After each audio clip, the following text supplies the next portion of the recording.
Welcome to the Youth Voice, a politics podcast giving young people a voice in politics across the island of Ireland. Today we're having a discussion about mental health with Koulla, the Northern Ireland Children and Young People Commissioner, and Morgan, the Mental Health Officer for the Secondary School Students' Union. So welcome to the show. Thank you. Cheers for having us. So I suppose we'll get straight in. The world's kind of in tatters at the moment. We're all locked down. The economy's collapsing. People are seriously high death tolls. How is this kind of affecting people? In your experience from looking at them. So I suppose we'll start off with you, Morgan. Obviously the last lockdown was a bit better because we sort of had the optimism that we were seriously lacking in October and now. Because, the warm weather, there was sort of a feeling that it would all go away in a bit and, we'd all be getting on our, Christmas holidays or whatever. But now, especially before Christmas, obviously it was just cold, dark, no one could get out anywhere, you couldn't sit anywhere, and you couldn't sit outside because it was freezing, raining most of the time. And now with all the online learning, people are just overwhelmed by everything. And what about your experience, Koulla? What have you been, I suppose, hearing? And I suppose a lot of what Morgan has already said, Dermot, is that the first lockdown there was novelty, and as Morgan said, the sun was shining quite a bit, particularly at the beginning, and we thought we were only in it for a while.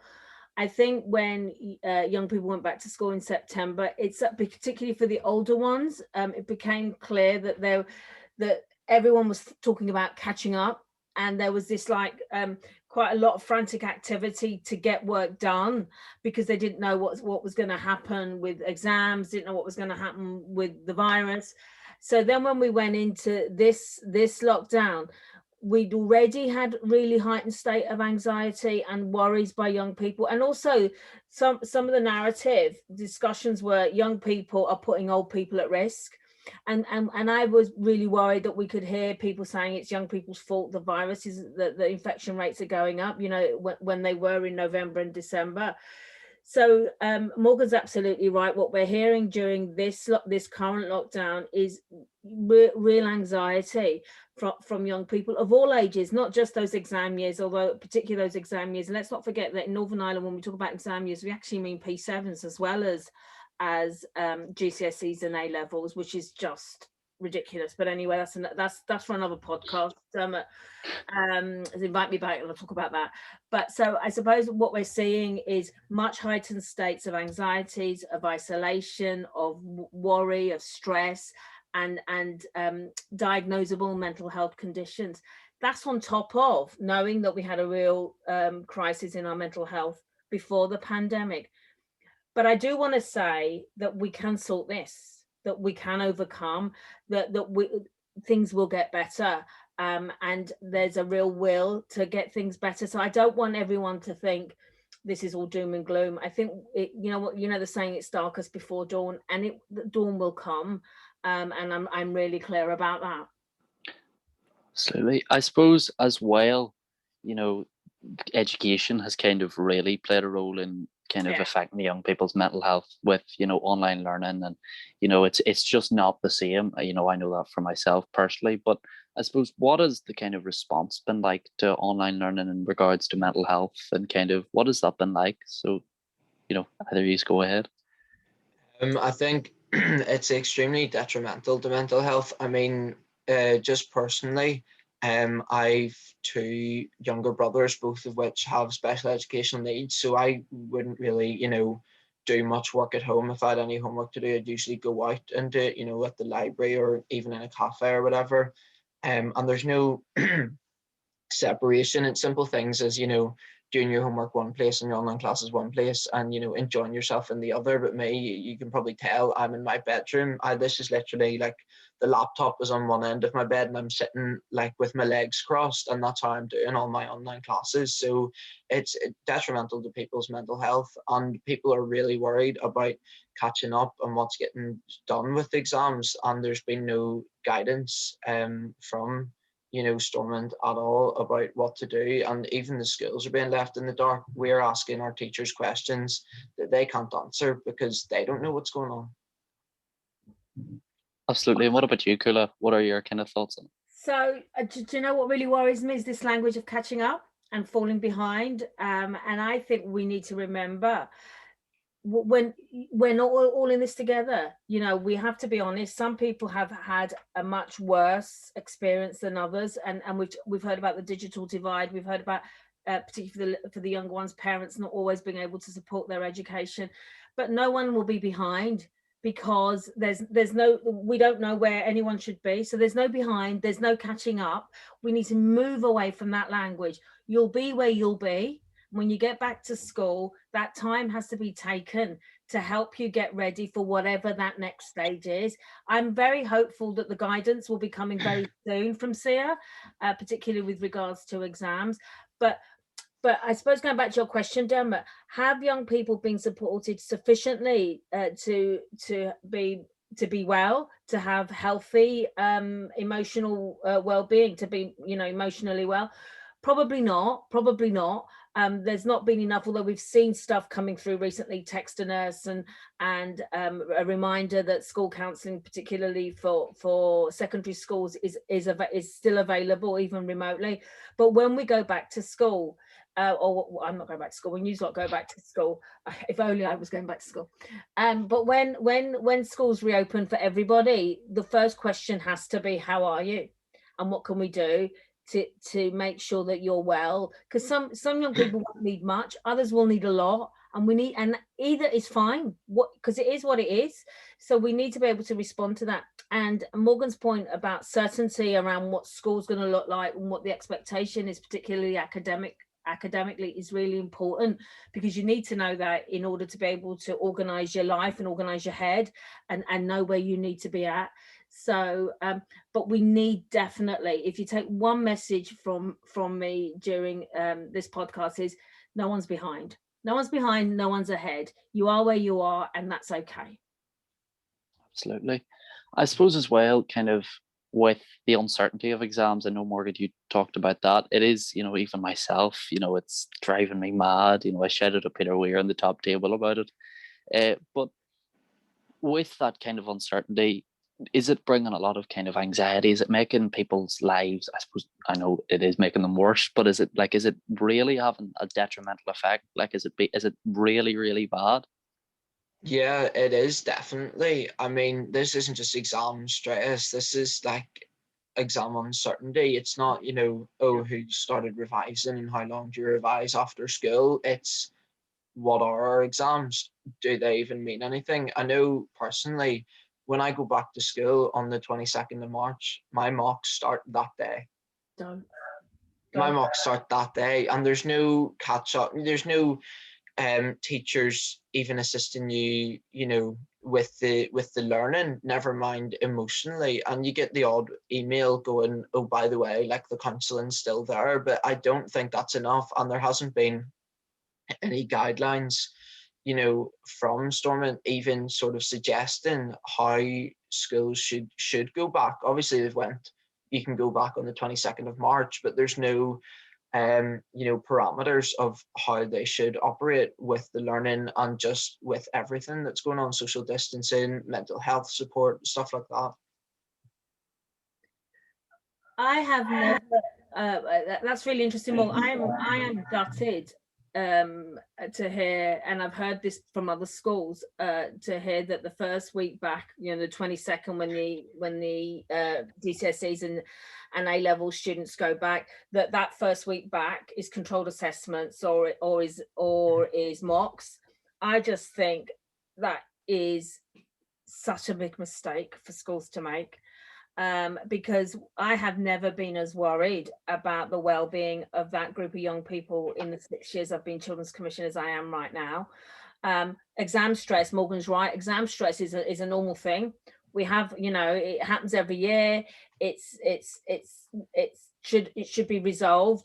But what we're hearing now is a whole different level. It's a whole different level, and we're moving from exam stress to anxiety.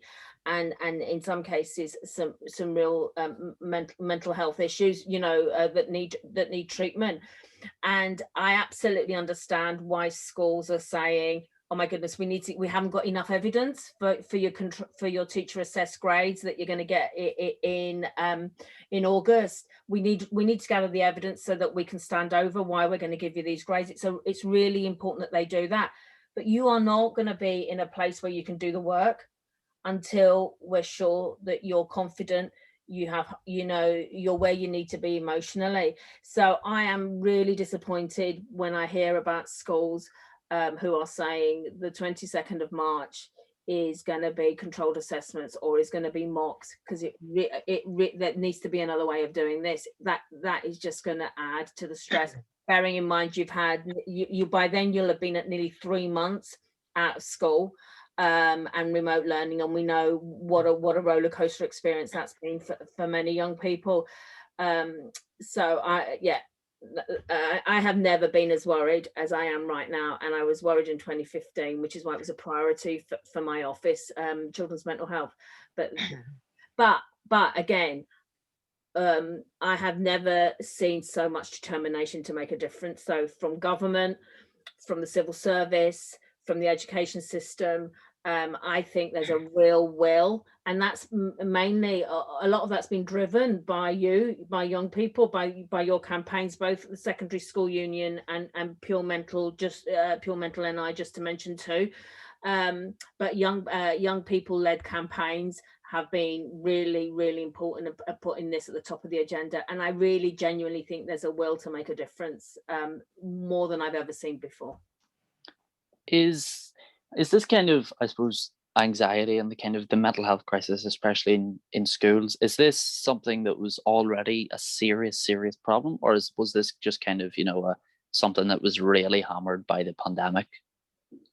I think all the problems have just been exacerbated by the pandemic. Everything, I mean, I've said this hundreds of times in the last few months, but everything that, was there has been worsened. I know people who have relapsed into their eating disorders, have tried to commit suicide, people who have completed suicide, and, those are just, the people aren't getting the support that they should have got beforehand. The CAMHS waiting list was unbelievable beforehand. I mean, I know people who've been waiting the past 2 years just, for some counselling, for some therapy or whatever, and they can't access any of that now. I mean, it's shocking.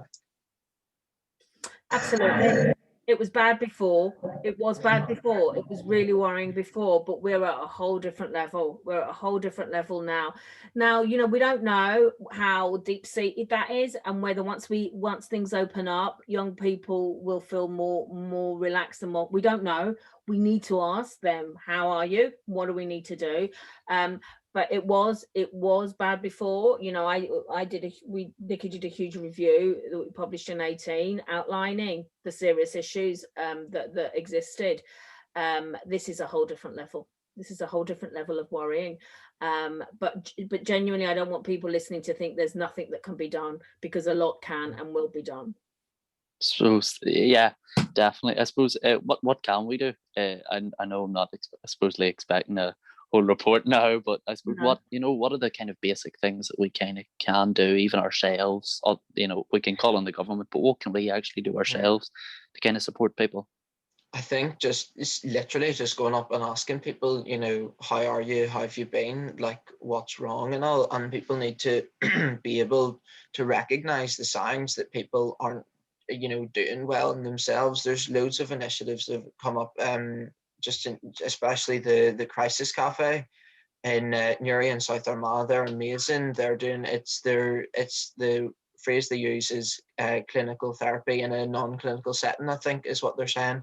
And they do Zoom counselling, and they do group sort of meetings as well, just talk about how your day's been and all, this kind of thing. I think stuff especially like that, I'm really optimistic for going back to school. I'm quite excited, except for the mocks and all, obviously, but I'm quite excited for going back to school and seeing all my mates. And there does need to be the conversation when we do go back with how are you, and I think the teachers especially need to be able to facilitate that. Obviously, they can't just go up and be like, who's depressed, you know what I mean? They need to be able to recognize that this is something that we've addressed in our mental health report, and we are have been invited up to the education committee on Wednesday actually, and we will be talking about this, about how teachers need to be aware of the signs and how to deal with those signs inside a classroom setting.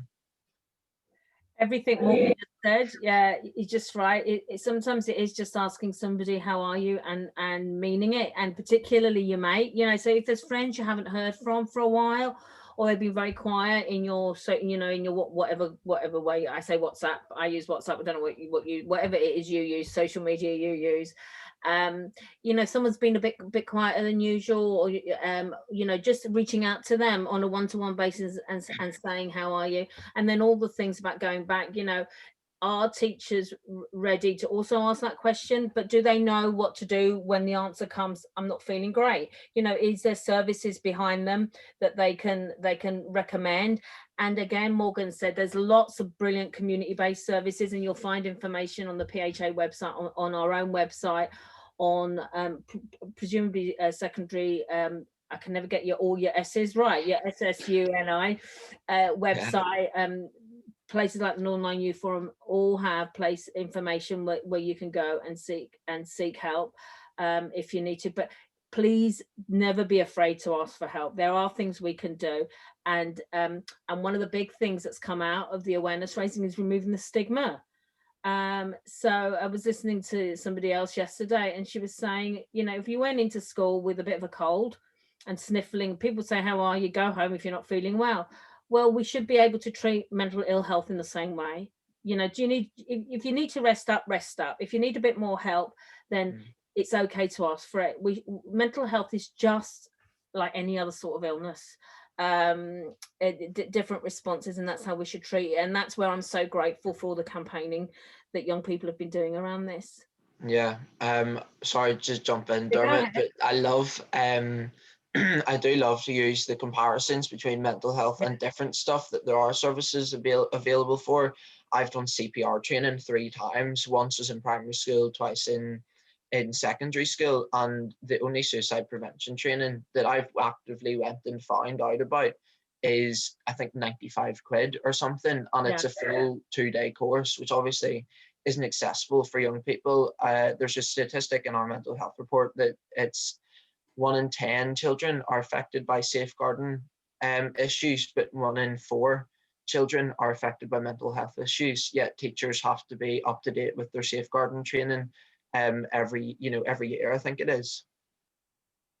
Yeah, so we do need just to normalise how we view mental health or emotional well-being, and not make it something that we, you know, that we panic about. It's okay, you know, it's okay not to be okay. I know it's a trite saying, but it's really, really true. Particularly now, I would defy anyone, adult or child, to come to me during this pandemic and said there haven't been times when I felt really low. Anyway, I'm sitting here in my lovely house with everything I need, and I can tell you there are times when I felt low, and when I've just needed to walk away and speak to somebody, and just take some time, you know, that saying, get my head showered, and that's okay. But we've all gone through it, and some of us will come out of it easier than others. But again, that's the nature of the beast. That's the nature. It's a bit like COVID. Some people recover from COVID fine. Others have, you know, different experiences of it. Neither of that is their fault. It's just the way they are. It's just the way their metabolism is, the way their health is. So, you know, mental health is the same way. It hits us in different ways, and we're not to blame for that. Yeah, especially we're not anything. We just are us. Sorry, Morgan. No, sorry, especially for men. I think in Northern Ireland, the suicide rate for men is 3 times higher than the rest of the UK, and twice as high for women. I mean, speaking from my own experiences, when I was struggling with mental health issues, you know, I didn't, you know, everyone knew I was struggling. That was fine. Like, you literally just had to come and ask me. But it was when I actively, it was when I went and sought help is when I only told like 2 people, and there is a lot of that stigma for men about mental health and dealing with it, and the impression that you sort of always have to, you know, act hard and be fine or whatever. Yeah. Which is why you boys, sorry, I'm old enough to call you boys. I know you're not. I know you're young men, but you know, I'm as old as your granny. Which is why you young men speaking out about it is really important. I know young women, and it's important for young women too, and there are a whole heap of issues around young women, and we can talk about those for International Women's Day on Monday. But it's really important for other young men to see young men talking about mental ill health and saying it's okay. You know, we have it as well, and we need to be able to talk about it. So we haven't let Dermot get a word in edgeways. I suppose what I was gonna move on to was, I suppose you kind of touched on it earlier, Koulla, the fact that P7s are, you know, they're exam years too, and whereas we forget them because it's, you know, it's year 12 to 14, and it's, you know, it's the GCSE and A level kids who take all the stress. But I know, having done research myself on academic selection, kind of all of that, how is it kind of affecting the younger exam years, the kind of the P7s who are, you know, about to make a massive step in their lives? I know I have a wee brother. I think he's, you know, he's loving life because he plays the PlayStation every day. But, you know, what is that kind of situation? What is it like for them? It's difficult to know how it's been, because we've relied on their parents telling us. With the older ones, with you lot, you know, you speak out for yourselves. With the P7s, P6s and P7s, because we're hearing about P6s going back and being told they have to do practice papers first week back.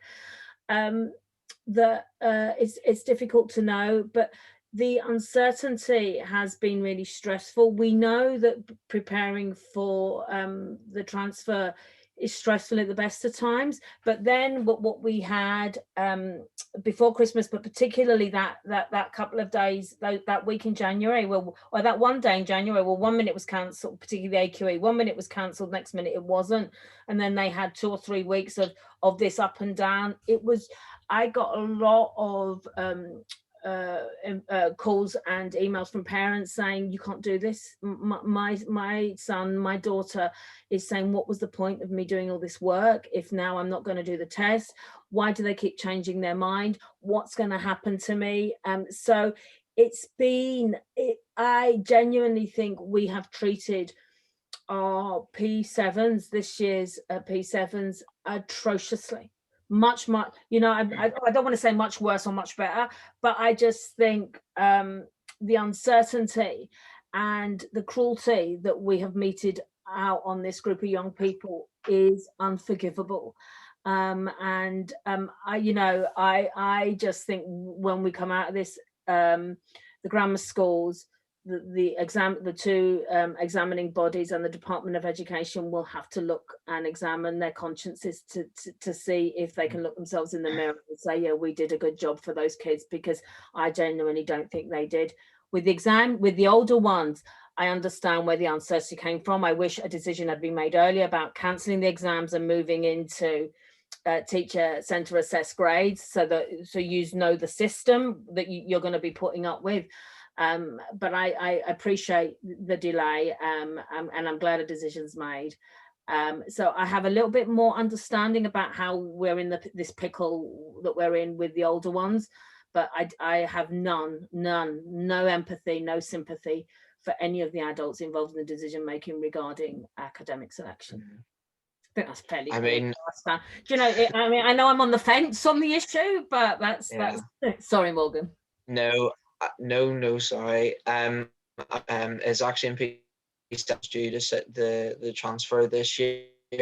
And seeing, I mean, as Koulla was saying, the gap between them cancelling the AQE and them deciding that there's be one AQE paper in February was literally half an hour.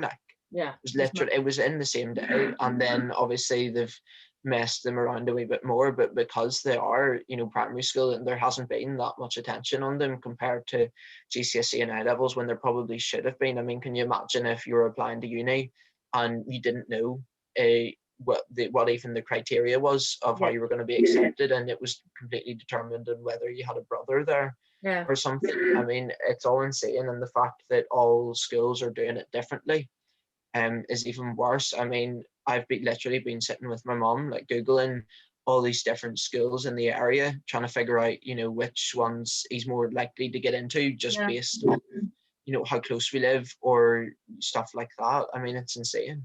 Yeah. So when the P7s go back, definitely, we're gonna. They need the biggest hugs of any of any group of young people. Well, or you'll need big hugs, but we need just to wrap them and say it'll be okay. We have you back. Because to date we haven't. But I think you're absolutely right there, Morgan. Absolutely. I suppose one final thing I want to touch on is with the uncertainty of exams and the kind of, even with the very kind of last minute cancelling, whenever we went back, I think we went back on the 6th of January. And then I was sitting as we were preparing for our reduced papers. We were going through the action plan, and then I got a notification from Twitter to tell me my exam was cancelled. But I suppose with the actual cancellation, considering a lot of students, I know myself, I like to cram. I like to basically do nothing all year and then kind of push in that last 20 minutes before the exam. And for me, it's always worked. Can I tell you what that does to your parents? Let's talk about mental health of a parent with a child. I had a child like that, and I don't know.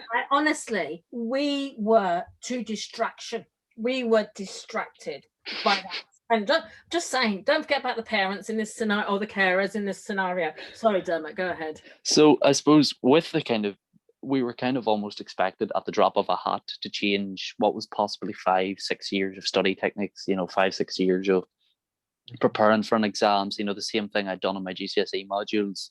I'd always done it. It always worked. It might not be the most, I suppose, anxiety protecting method, but it had always worked for me. So I was okay with it. But what is the situation now with students who have been basically told, right, you have to change 5 years of techniques within the space of a month?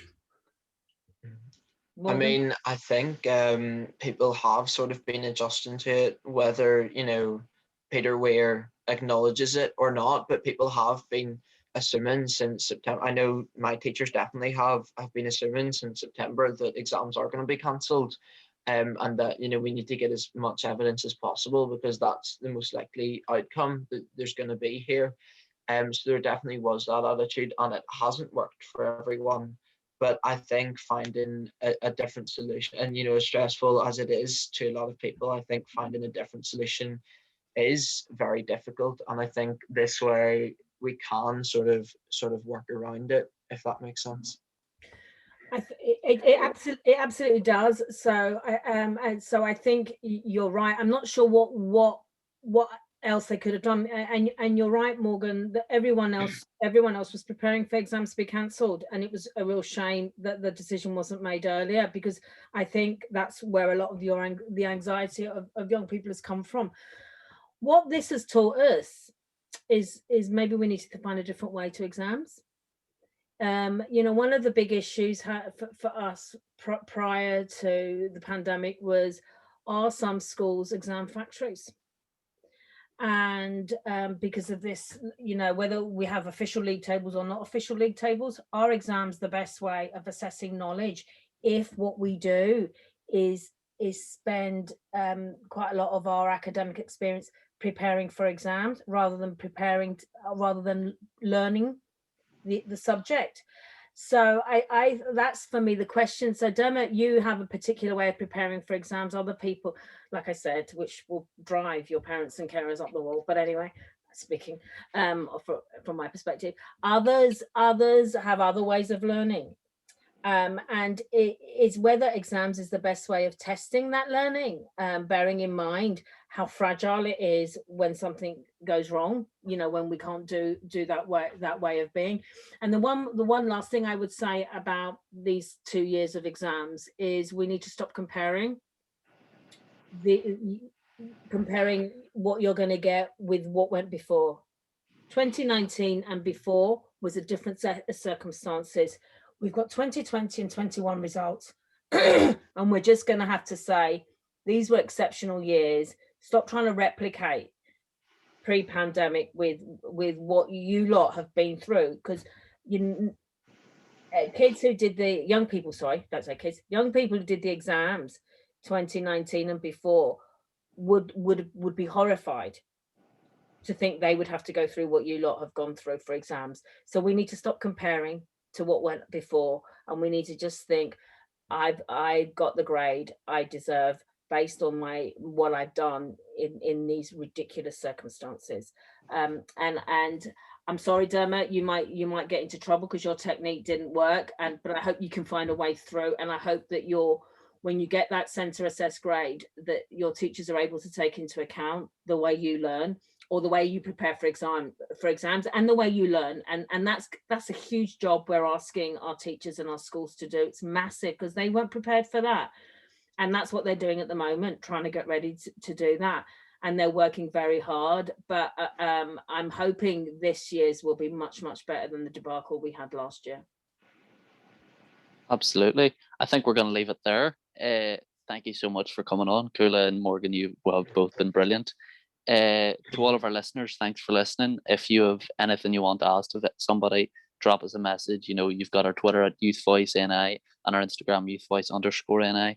And you can also read our blog, www.youthvoiceni.com. So thank you very much for listening, and we'll see you all next time.